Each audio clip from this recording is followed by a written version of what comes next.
Okay, everybody. So very good morning to everybody. It's wonderful to be here, and as you could see, we were very eager to be here because we were on the stage before we were welcomed onto the stage. So that tells you how eager we are to be here discussing these things. We're very lucky and very fortunate to have here Nadia Calviño with us and also Enrico Letta.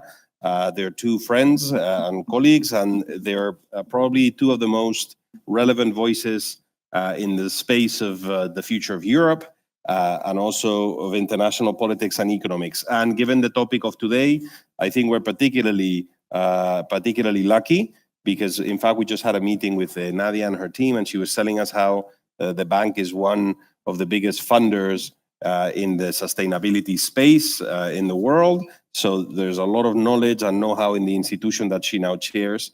So we couldn't be more fortunate. I'm going to kick this off as a conversation. The idea is to just have an exchange amongst us, and whenever we have some time, I'll open it up because I know there's also a lot of expertise in the room. So let me ask you, I'm going to begin sort of at a higher level kind of discussion, and then we'll go down into the nitty-gritty of the topic. So a first question for you is this issue of definition. So when you think of competitiveness, economic competitiveness in the 21st century, what sorts of issues you think would fall into the bucket of competitiveness, no? And where does sustainability and climate feature into that? But above all, just a general description when you're thinking of growth and competitiveness moving forward, what are the key ingredients to this? Nadia, please. Well, thank you very much for the invitation. It's a great pleasure to be here, to be in Madrid, to be in this amazing building and setting, and to be able to exchange views with some very good friends on something that I'm quite passionate about, which is geopolitics, the ongoing changes, the role of Europe, and how to ensure that Europe has a strong voice in this new world. I don't know if it's brave, but it's certainly new, that is in the making. And there are two key words that are featuring in all the reports and all the discussions today: competitiveness and security. And I actually think these are just two sides of the same coin. You cannot have sustainability without security. Security is a very big word which encompasses many elements. And in the case of Europe, I really think it's a no-brainer that pursuing, supporting, driving forward this green transition is an absolute indispensable ingredient for both competitiveness and security going forward, to reinforce our strategic autonomy and reduce dependency on fossil fuel producers, to ensure a better future for younger generations, to develop our technological edge and our technological leadership in the world of tomorrow, and to ensure that going forward, Europe continues to be one of the beacons, if not the beacon in the world when we're talking about security, democracy, rule of law, inclusiveness, respect for human rights, and of course, economic leadership. I have a ton of questions on that. I'm going to bring Enrico in, and then maybe I'll come back on this issue of Europe and its future. Enrico, you were, of course, the author of a very widely read and very impactful report on the future of the single market, which was, to a large extent, driven by a concern for productivity, competitiveness, and the role of Europe in the world. So when you think of competitiveness, what comes to mind, given all the work that you've done on the topic? I start from the point that Nadia just pointed out, is the link between security and competitiveness. That is, in my view, the most important, also the most complicated issue, because it is very easy to have the two in mind and to go in that direction, but the relationship between the two is very complex, very complicated, is not given for granted. And also the relationship with sustainability and the fight against climate change. I would like just to raise at the beginning of this conversation, maybe for me, the most important concern I have today. I say that because we organized this event some months ago, but things changed in the last 2 months, and I think the change is there, and we have to take into account what is changing. And my point is that we have to be very wise in having a broader approach to security. security is not just weapons. Security is not just defense. And what you said just now is, for me, the most important part. Security means how to combine all the different aspects of resilience, energy independence, how to have a strong financial market within European Union, united and strong, how to be good in connectivity. We are not today. Our telecom system, our connectivity system, our tech system is in big, we say, difficulties, and we are not at the forefront as we were in the 80s, in the 90s. I think because of the fragmentation in 27, this is, in my view, the responsible of all the problems that we are having today. So I put the attention to this point. In my view, the main problem is to have a broad approach to security, where, of course, the fight against climate change is probably the most important one, because that means, I would say, agroalimentary security, that means water, that means, I think it is the key issue. Until now, our approach as Europeans, in my view, was not so, I would say, long-term and wise. Today, maybe we are able to have it, and your role and the role of the bank is absolutely fundamental. I stop immediately, but my point is that thanks to your leadership, we are finally having, I want to say just that, finally having two banks that are like two delanteros, Messi and Ronaldo, ECB and EIB, together at the same level of importance. We come from a period of 20 years of totally leadership of ECB, with the IB with a role, but I would say marginal role in comparison with the ECB. We need two delanteros, not just one. Otherwise, if we have only one and only on financial and monetary issues, is not enough, because development, security, climate change, we need something that is what you are doing today. Can I ask you both in no particular order, but this issue, Enrico, and this features very prominently in your report, and I think also in Draghi's report, and is very much at the heart of the new Commission's agenda, that one of the things that has been slowing European growth and competitiveness has been fragmentation. No? And I remember right after the Munich conference, or during the Munich conference, Draghi penned a piece in the FD. It was titled something like "Forget the US," and it was, forget the US. We're constantly discussing the tariffs with the US, but in essence, because of our lack of integration of the single market, we're subjecting ourselves, I think, in goods and services to tariffs equivalent to about 45%, or barriers equivalent to tariffs of 45%, and then on services upwards of 100%. So this thesis of fragmentation is clearly, I think, in Europe perceived as a major hurdle. Now, abroad, and I think this is part of the discussion, it is regulation, right? It is Europe has overburdened itself with various layers of regulation, including in sustainability and climate, which is leading to issues of innovation, of entrepreneurship, of cost of operation, cost of energy. I mean, a whole range of derivatives coming from. What is your assessment of you? I mean, how worried are you about this issue of overregulation? Is this something that Europeans should be worried about, or should we just be focusing on sheer undoing of the fragmentation of the single market? I may kickstart 3 points from my side. First of all, I'm not worried about anything, because I think the time now is action and solutions. So let's not waste any second to worry. Let's act. And I think there is momentum, and there's a need right now to take decisions that are going to be determining whether Europe is a stronger, whether we go towards a future which is a stronger Europe in a safer world or not. And every decision, every day counts, as you rightly said, Enrico, every day there are news. So I think we have to go through, ignore the noise, focus on what we can do. And from this point of view, I think Enrico's report, let me pay tribute to the Letta report. because you came out with 3 points that I repeat in each and every one of my public interventions, which is what Europe needs to do. Here are the solutions. We know what the solutions are: integration, simplification, investment. And that, in a nutshell, is what you say in your report, and that is what we have to be focusing on.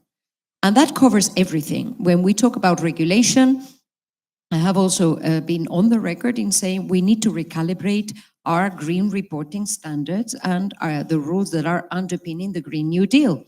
Because we really want to stay the course. This is good for Europe's competitiveness, this is good for Europe's security, but we need to have rules which are fit for purpose.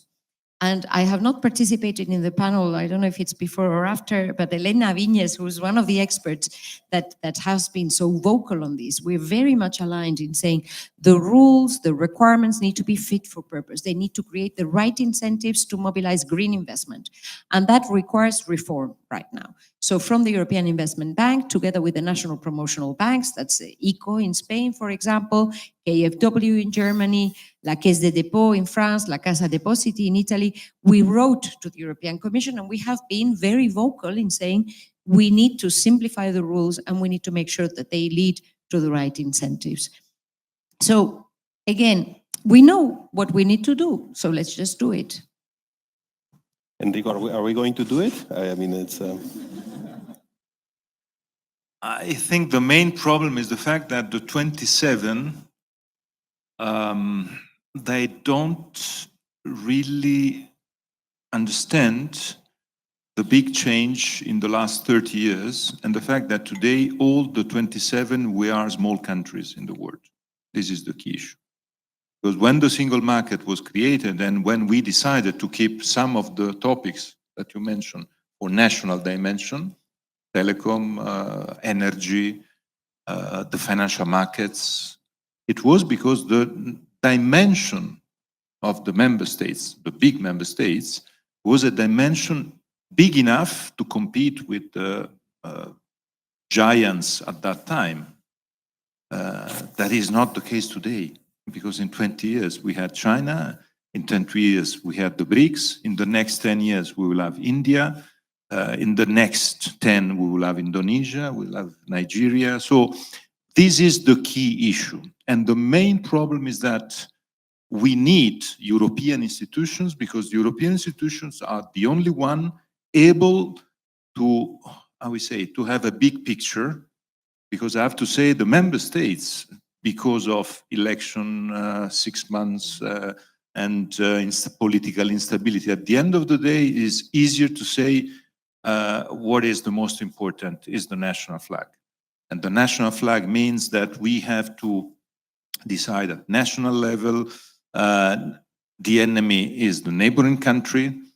On some of these issues, when we discuss about, for instance, mergers, it's very complicated to think that European champions are part of the solutions, because we continue to have in mind that national champions are not big enough to compete with the others at the world level. And what is happening in China, what's happening in India. So my point is that we need to have a clear commitment from the leaders, from the national leaders, to understand that we have all together to build up some Airbus in the different sectors. And this is part of the topic. But your point about regulation, I think, is absolutely fundamental. To understand that if we are not able to have a regulation that is feasible and not impossible, we will create a reaction against the climate and the Green Deal. And we have to put people on board as supporters, not as obstacles. And this is why we need to have a great, large initiative. This is why we are here. And I think Alinea is part of this initiative to, I would say, to create consensus around the right way to go in that direction, and to create this consensus, putting all the different actors together. This is not easy. It's very complicated. You wanted to come in. Yeah, I wanted to come to one of the points that you're putting on the table, and I don't want to sound very But this is important, I think.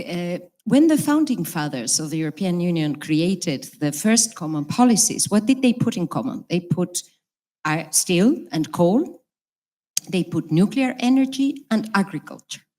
And these are the basic elements for war. So they were really clear, no? We have to put all of this together so that we never again have a war in Europe.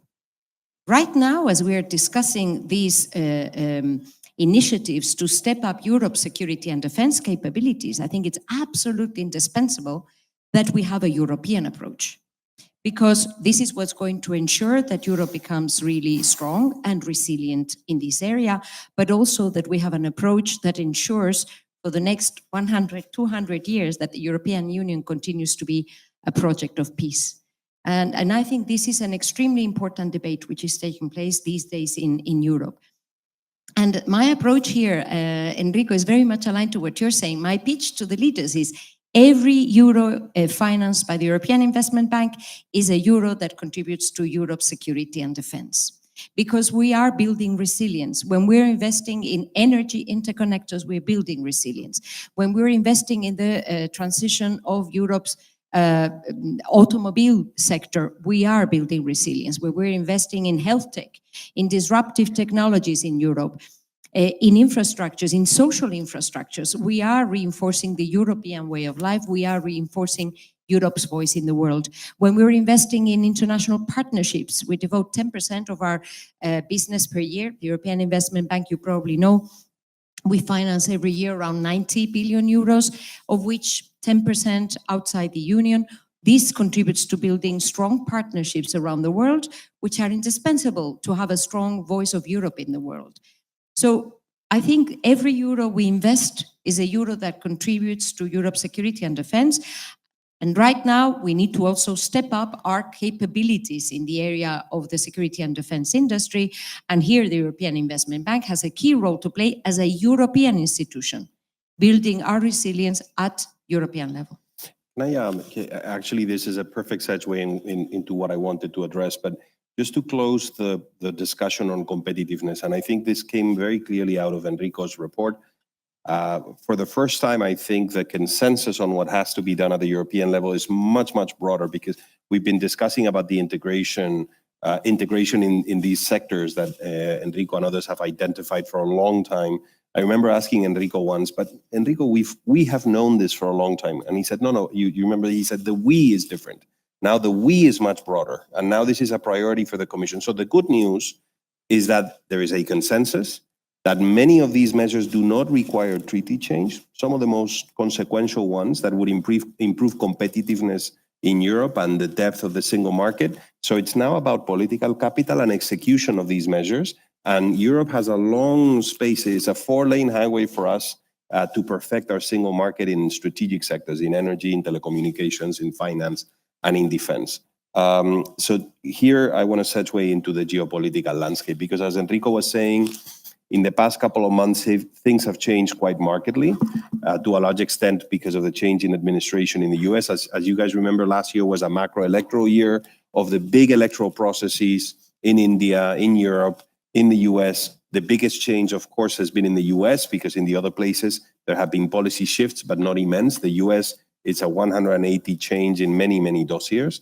For Europe, this is an earthquake. I mean, for those of us that have worked on European foreign and security policy for some time, I tell you, this is the biggest change to the geopolitical landscape of Europe since the end of the Second World War. There are very few Europeans alive, in fact, that have lived in a Europe where the US is truly withdrawing from the security landscape of Europe, which seems to be exactly what is occurring, with a pivot to other places, and a real pivot of assets and attention to other places in the world, and much more pressure on Europeans to do things on their own. You have been the object of a number of letters and communications from European leaders on increasing financing for security and defense. I think your comments on, well, resilience is much broader than buying missiles and planes and things like that, although it seems very evident that we're going to need to invest more in traditional defense as well, but also integrate better and spend better. We have an economy, by the way, just for everybody around the room, which is 10 times larger than Russia's. We spend about 4 times more than Russia on security and defense, and we're still struggling.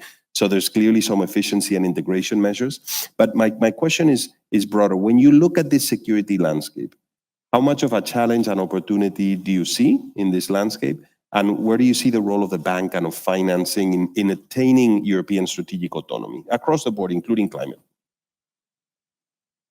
Yes, two elements here. First, an element that should give us a lot of confidence, self-confidence. You rightly said so.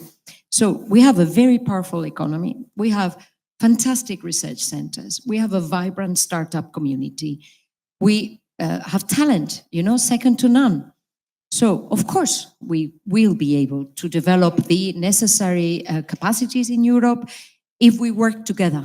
That's the most important element, because what we need is to streamline the procurement process, to standardize and integrate markets. This is a constant call. We saw each other in the Munich Security Conference, man.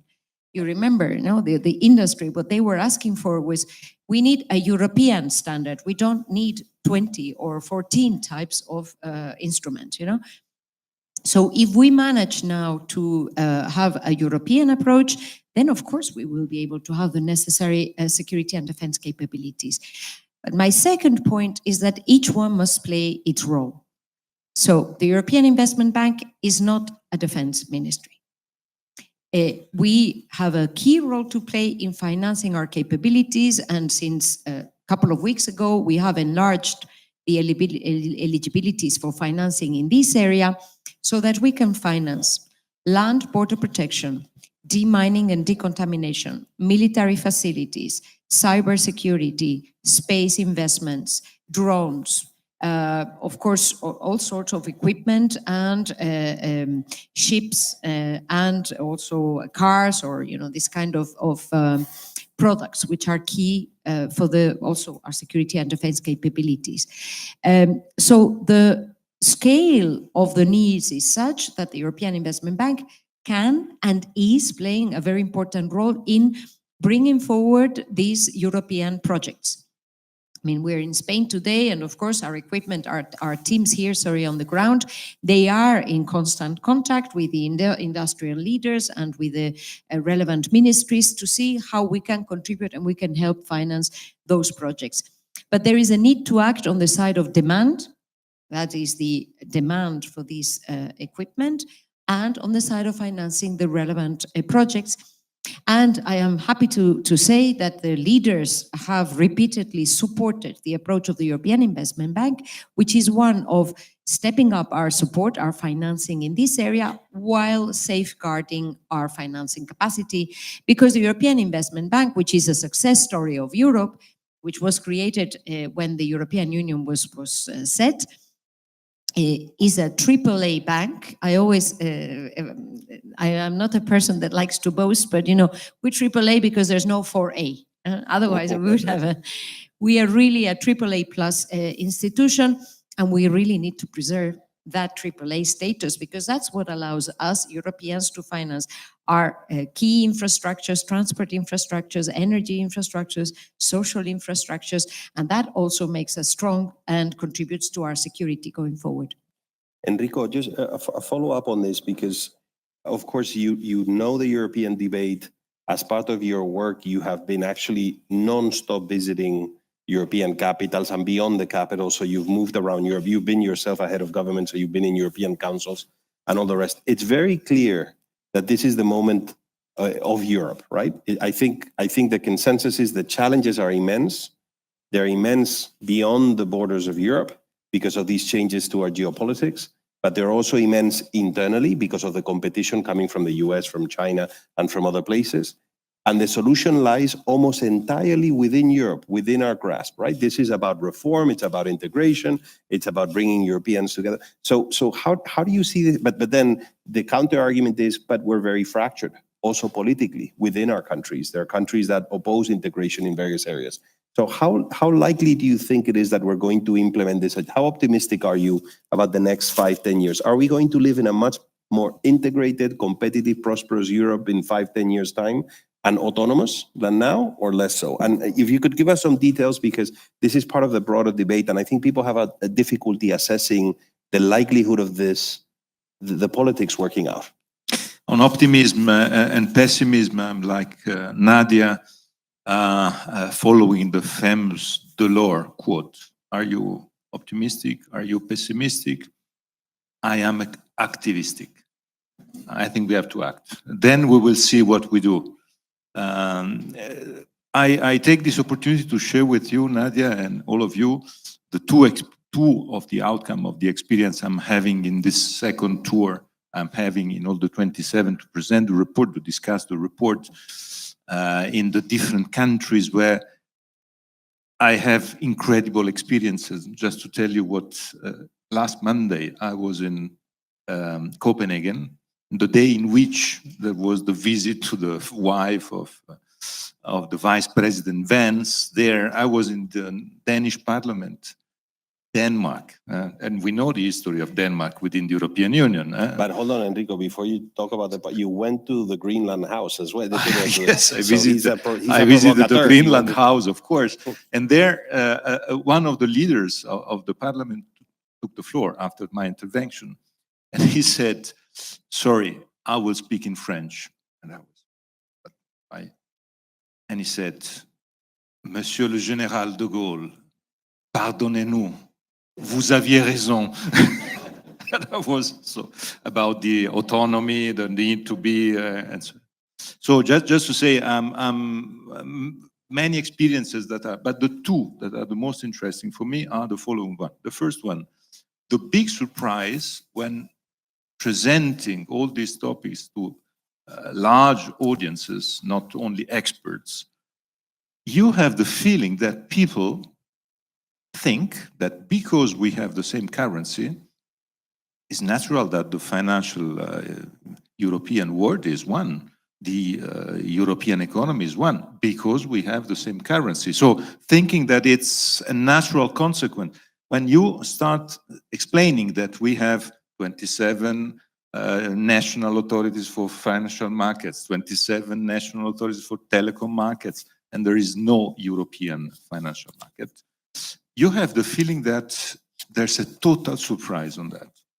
And the second point that is for me very interesting is about the attitude on how we decide in Europe, is the fact that the first question I receive every meeting, from Copenhagen to Portugal, to Greece, to Finland, is the following one. Very interesting what you said, but it is impossible because one country will veto what you are saying and everything will be blocked. And I'm always, I'm thinking, because every parliament, every gathering with this question, that is of course not true because the single market we decide that the majority rule. So it is fake, but this fake is perceived as reality everywhere. So we have the feeling everywhere in Europe that in Europe we decide at the unanimity. And so one country vetoing, everything is blocked. And we need to have the 27 all on board. And I was thinking why we have this perception everywhere in Europe, because it is not true. On the single market, it is enough to have an agreement at 24, at 22, and then we can go. And so I have the feeling, at the end of the day, the main problem is the attitude of the member states, because the member states, they want to have all the 27 on board. They work to have all the 27 on board. And in reality, this work is a fatigue, first of all, is the way to deal with what we are doing, what we are having, and this is a way to postpone everything. I think we have to start having a general wisdom by saying that it is better to decide at 23, but to decide, not to stay in this land of, and I think this is a political point that is, in my view, crucial. This is why I strongly believe that we are in a moment in which the role of the European institutions is very important to give a big push, but at the end of the day is on the member states' side today, the ball. And the need for them to say, okay, we need to have an agreement. I can move on that. I can win on that is absolutely fundamental. And we have no time. But at the same time, I am more positive on what is happening for a very simple reason. I think you have the experience of the last years of the ECOFIN, the Eurogroup, and frankly speaking, a planet alignment like the one we have today on these topics wasn't there in the last years. There's today a big awareness of the fact that the future of the fight against climate change is linked to the success on the topics that we are mentioning. And the possibility to do it is today very clear, and we have not to waste time. And the wasting time is something that makes us guilty. And at the same time, what is happening from the US side, the Russian side on Ukraine, in general, the BRICS attitude is something that obliged us to take decisions very fast.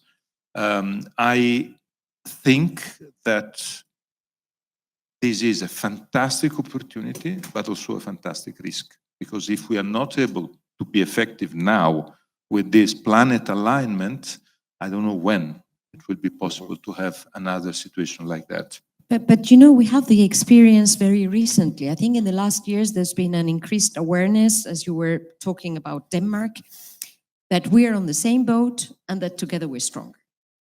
And these we lived very clearly during the pandemic. During the pandemic, Spain was the country that was really at the forefront of the impact of the virus, and Europe helped Spain. Now it is other countries that are at the forefront of the risks, and now Spain has to help Europe. And this feeling, I think, has been growing in the last 5-6 years very clearly. And during the pandemic, I keep thinking, you know, we did something very well and we did something not so well. Let me start with what we did not so well. And it was in the first period when every member state was sort of competing against each other to try to get the masks and to try to get the materials that were needed. We were not united at this point. We were not well coordinated. And that meant that we were less effective, less efficient, and it was much more costly.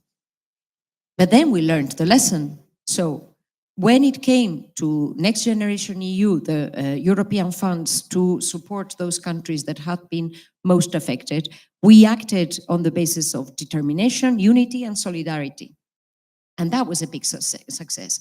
And then when we were talking, working on the vaccine, it was public-private partnership, and again, unity, determination, solidarity. Everybody in Europe had the feeling that they had the same access to the vaccine, no matter in which country, no matter in which region of Europe. So there you are. You know, when you build this public-private partnership and you put the money where there is the priority and you act with unity, determination, and solidarity, you are successful. We have done it in the last 6 years. So again, you know, to me, it's crystal clear what is the way forward, building on the lessons from the last years. And I think this increased awareness, I have seen it myself. I think more and more, each and every country in Europe has become much more aware that, you know, as the saying goes, in Europe, there are two types of countries. Small countries and small countries that don't know they're small. So it's very important, you know, that even the largest become aware that they really need to build this European capacity, because it cannot be done at national level. Yeah. So, I mean, it's clear that Europe's future is in Europe's hands, and there's an agenda, there's an incentive, there's a set of incentives and an incentive structure that is clearly pushing in the right direction. By the way, the latest Eurobarometer data shows the widest level of support for Europe, for the EU within Europe over the last 20 years. So the public opinion seems to be accompanying many of these needs. And then we also have different tools. Not everything needs to be done by unanimity. In fact, not everything needs to be done under the EU's current structure. A lot of the things will be done in an intergovernmental fashion, particularly in security and defense, I would argue, and then maybe eventually they will fall within the EU umbrella. And we've done this in the past. So, I mean, there's really little excuse. I mean, there's an agenda, and now it's the time for political leadership in Europe. Let me ask a final question, and then I'll open it up to the audience. But I wanted to bring back the conversation to climate as well and to the just transition, because it seems to me that we're now about to enter a very large experiment in global politics across the Atlantic, because in Europe, we are still committed to the just transition agenda, both on climate, but also on equity, on inclusion, on social justice. I mean, it's a much broader agenda, extracted also from the lessons of the last 20, 30 years of growth in inequality, wealth concentration in Europe, the need to provide broad-based opportunity across society. And this was also the case on the other side of the Atlantic until the current administration. So the current administration, I think, is making a very clear bet on maybe more orthodox economic policies, deregulation, keeping tax cuts in place, et cetera, et cetera. So there seem to be two roads here that are opening up. It's going to be fascinating to see the results on both sides of the Atlantic. But my question is much more on the just transition. No? So as you see this moving forward, how important do you think is going to be climate, social policies, et cetera, in producing competitiveness and growth? So a broad question on this, and then we'll open it up to the audience. My point on that is the following. We have now to understand that the Green Deal and the fight against climate change is not without a cost. It's not something that we can afford without a cost. Political cost in terms of political energy, financial cost. In the journey I had for the preparation of my report, I had the possibility to meet people, and people that are becoming obstacles to the climate transition if we are not able to address their worries. Farmers, workers in the automotive industry, householders. I take these three examples. If we have these three group of people against the Green Deal, that would be a problem. So it is clear that it's impossible for the European institutions not to address the social consequences to all of that. Because if we have the idea that if the general idea becomes the Green Deal is something for the wealthy people, not for me. I'm not wealthy, so I can't. That is a great problem for the future of the Green Deal. So we have to be very good in creating, and once again, what the EIB is doing is fantastic and is absolutely in the right direction. But the key point is the Commission and European institutions now, they have to create aside the Green Deal, the possibility to strengthen, enhance investments that are able to the lending phase, to the social lending phase. Otherwise, it will be very complicated. We need to have farmers on board. We need to have workers on board. We need to have householders on board. So I strongly, I would say, underline this link. If we are not good in creating this link, I think we will lose on this battle.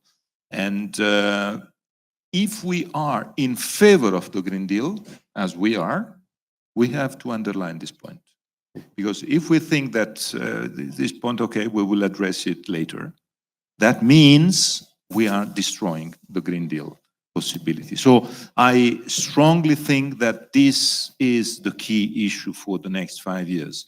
This is why I know it was a little bit ambitious or maybe risky, but I tried to end up my report creating the relationship between the integration of the single market and the way to address this issue. Because integrating the single market, integrating the financial market, we are able, for instance, to mobilize also private capital that are necessary, because we can't address all these issues only with public money.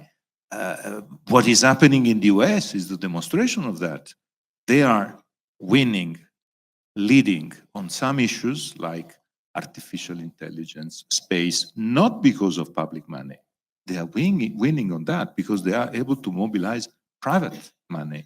And we are not. And we are not because of the fragmentation of the market. So I think we have to be good in having in mind which is the true target, how we can have the true tools and being able in lending and in applying all these tools. So we can have sustainability, competitiveness, and equity. No, these things are not in collision.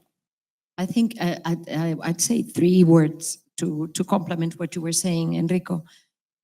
Cost, you mentioned cost, timing consistency, and win-win. I'll explain the three. First, cost. The paradox is that all analysis, including the European Central Bank's analysis, show that there is a cost in the green transition, but it is more costly the less we do. So the more it is disorganized and not well driven, the more costly it will be.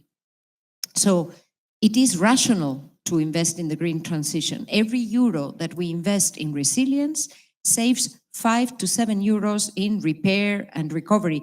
And I mean, the recent example that we had in Spain, in the Dana in Valencia and Castilla-La Mancha, it's quite a good illustration. It's much more costly not to invest now in our resilience to climate change. But that leads to my second idea, which is timing consistency. There is a timing consistency. So we need to deal with the challenges in the short run to make sure that in the mid to long run, we reap those benefits. And the financial sector has as its key role to manage timing consistency, to do maturity transformation. So that's why I think it's of the essence that the regulatory framework actually incentivizes green finance.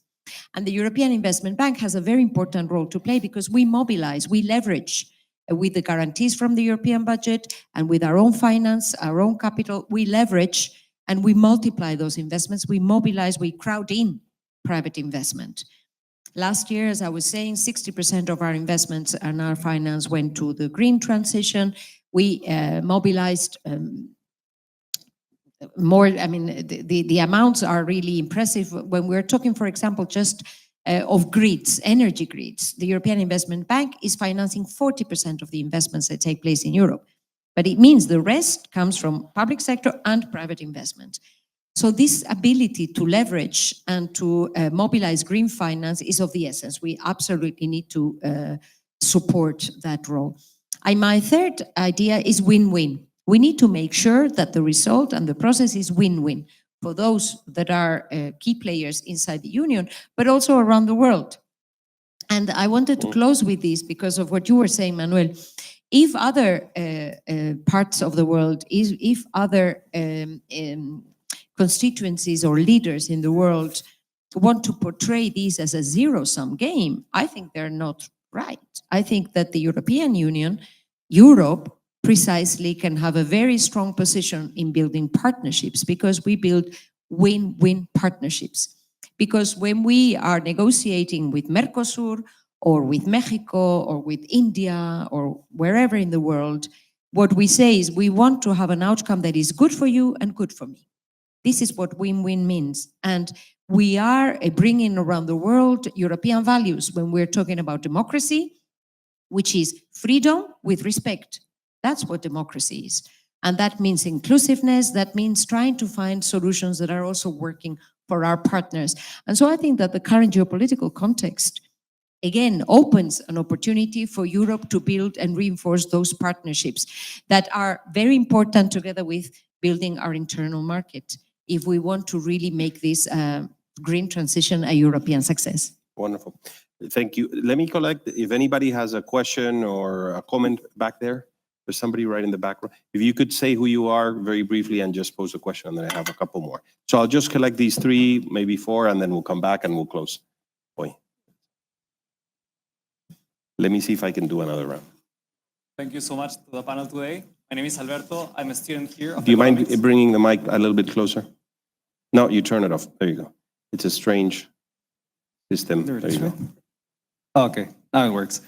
Oh, my name is Alberto. I'm a student here in University. So my question was for Nadia because I have come from Peru. So on the subject of win-win relationships, do you think that on the Mercosur-EU agreement, the fact that there needs to be unanimity is being a barrier to, well, push the agreement forwards? Do you think that there should be another approach so that everyone knows that this is a win-win situation? Or if there are like certain countries that don't think that is happening? Thank you. Thank you. Can we collect the question here? The person that was carrying the mic has left. Here, thank you. Thank you. I'm Ana Barreira, and I am an adjunct professor of IE in climate change.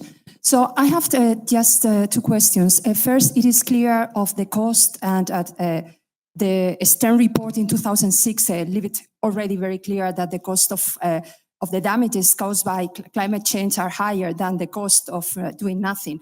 But how can European Union institutions, this is so clear, I mean, there is planetary boundaries and it has a cost.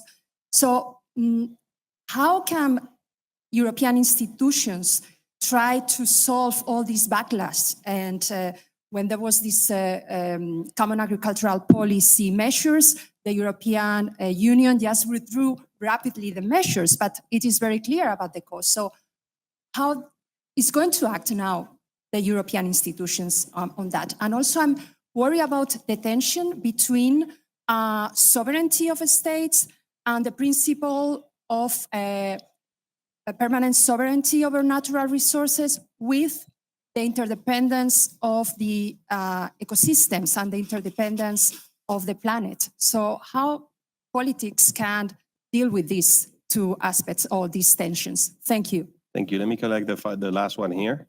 And if I have the time, we'll do another quick round, but I had a question. Hi, good morning. I'm Tony Vallabriga from Sustainability at BEBA. A question related to the Clean Industrial Deal and the role of the EIB, on this, let's say, strategic bet that we have done in the EU.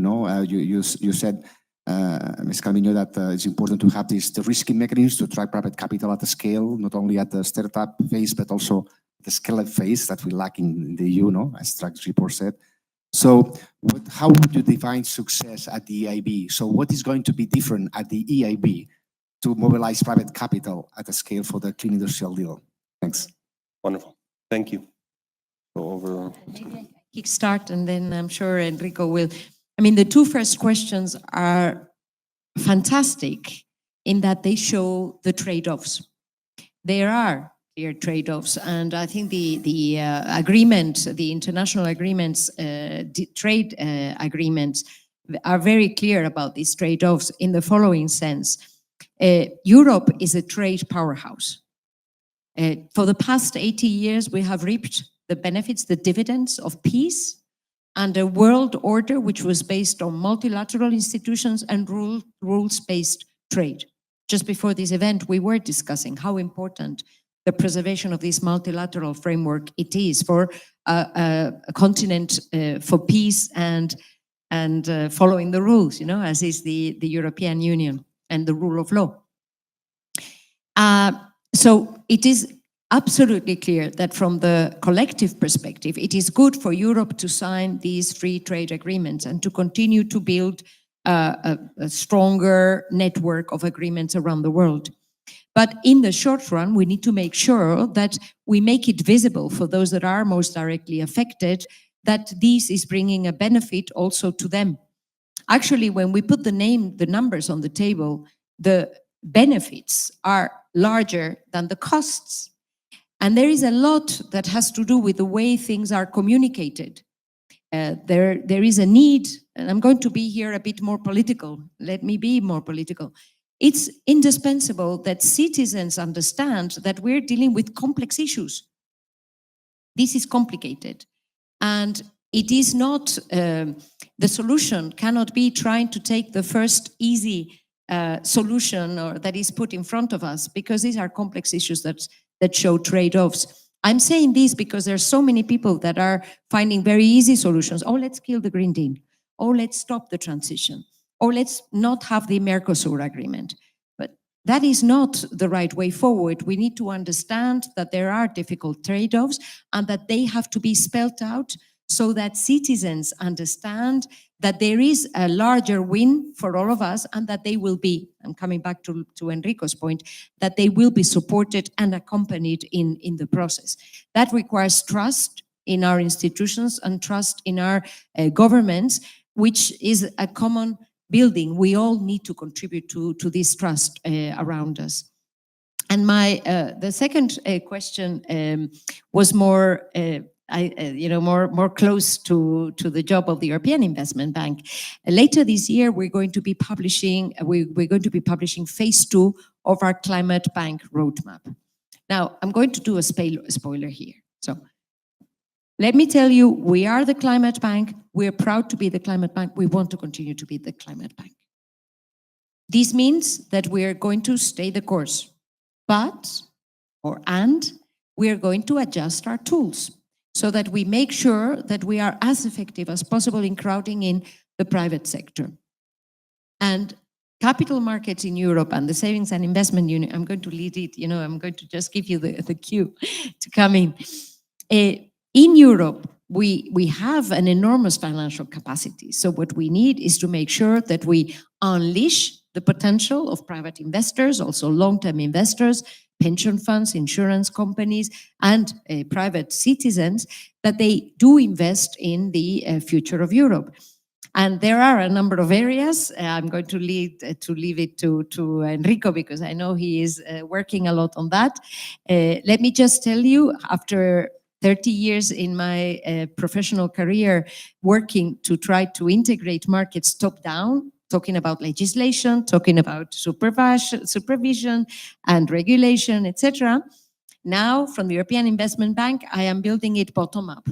So we are just doing it. We are creating and scaling up the instruments we have, which are successful, to try to mobilize these private investments and to channel savings into productive investments in the European Union. Wonderful. Enrico, please. Very short, because I would like to leave also to other questions. Just on this point that you underlined now, we prepared the paper last week. Madrid, Paris, Berlin, and Rome. Madrid is the global policy center here at IE, with the idea to create this link between savings and investments in a very bottom-up and concrete terms. And the bottom-up and the concrete terms means that it will be successful only if people will see there's an interest. Today, we are wasting our savings in Europe. That is so clear. All the different figures are showing that. If we are able to build up at European level something that is interesting for a saver, and if we are able to link this with investments with a, how we say, larger, bigger scale and for public goods, that is really the success that we need. So in this paper, we had some concrete ideas on that. I think this is the main point of this solar year, if I may say, because you are more expert than me in what is happening in these councils. If we are not good in this year 25 to decide something, to launch, to find the agreements, then the legislature will be more complicated. It's the first solar year in a European legislature that that set up the scene and create the conditions for the successes. And I think we have now these incredible opportunities. And I think with also the push of the EIB, we can be successful. Wonderful. I'm very sorry because I had a couple more questions, but I've been asked to close the panel. So I am very sorry I cannot bring anybody in, but it's been a wonderful discussion. Thank you to both of you. We have a big agenda ahead of us, a big European agenda. And I think it's good advice for Europeans to really focus on this and to focus our energies. And the next 12 months, 10 months are going to be really vital for the future of Europe. So it's a fascinating time to be involved in these discussions. I'm very grateful to the colleagues for convening us and to both of you for sharing your knowledge. Thank you, everybody, for being here as well. Thank you.